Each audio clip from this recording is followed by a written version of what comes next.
Hello, I'm going to give you a brief introduction and overview to DCS's camera-equipped spaces.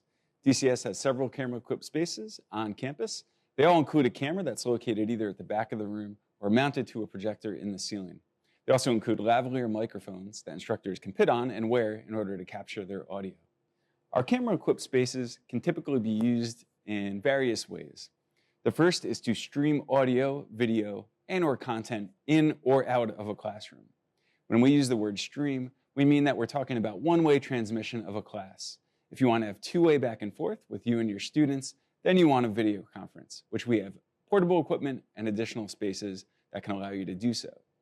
The audio refers to the voice of the instructor. The video refers to the camera feed, although if you're feeling camera shy, you can always turn off that feature. Content refers to things like PowerPoint, websites, Canvas, anything else that you might typically pull up in the classroom on the projector can be shared and transmitted over the stream. Finally, when we say we're streaming in, we mean that the instructor or the guest presenter is not in the classroom and is instead in their office, in another classroom, at home, and they are streaming into the room where students are watching the lecture. When we say streaming out, we mean that the instructor or guest lecturer is present in the classroom and they are streaming out to the web so that students who are not able to be in class can watch. In these rooms, you can also record the lecture. There's two solutions that we use for recording. If you're going to stream your classroom, then you're going to be using WebEx, and there's a button right within WebEx that you can press that will record the whole session for future distribution to your students. If you're not streaming, then we recommend using an online solution called Kaltura. I'm going to walk through how to use each of these solutions. However, remember, on our webpage, we have printable, step-by-step instructions that can guide you through each of these. So while this video is meant to give you an overview of what's involved, do not feel like you need to write down or learn all of the steps immediately. First, I'm going to show you how to stream audio, video, and content both in and out. To do this, we use WebEx, and if you do not have a WebEx account already, everyone with a Rutgers NetID can obtain one. Your first step is to go to webex.rutgers.edu and sign up for an account. Once you have one and you are in the classroom, you will navigate to the Applications folder and find the application called Cisco WebEx Meetings.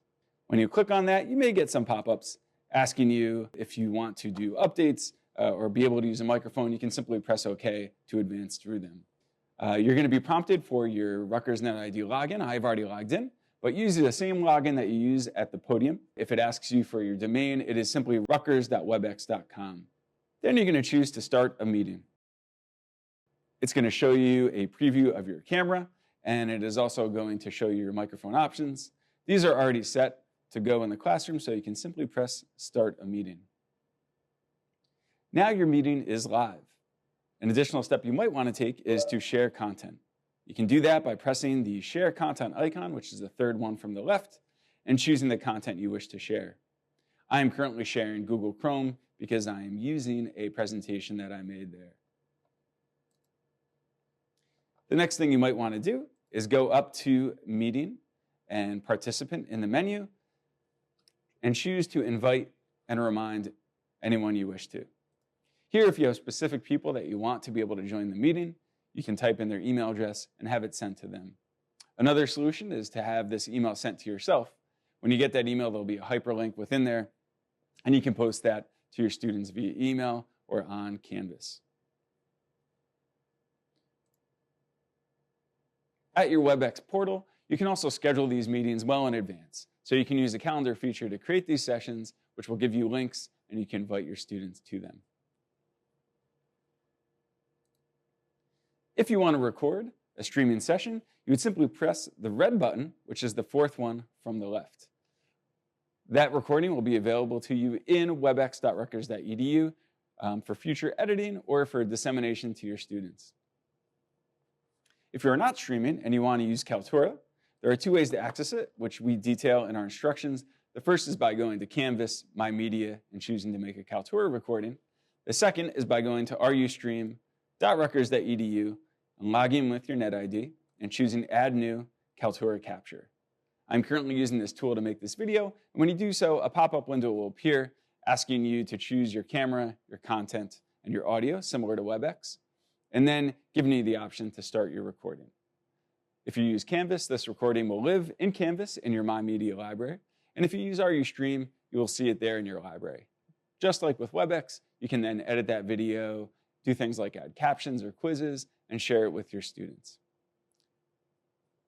As I said before, we have various online resources designed to help you use these rooms.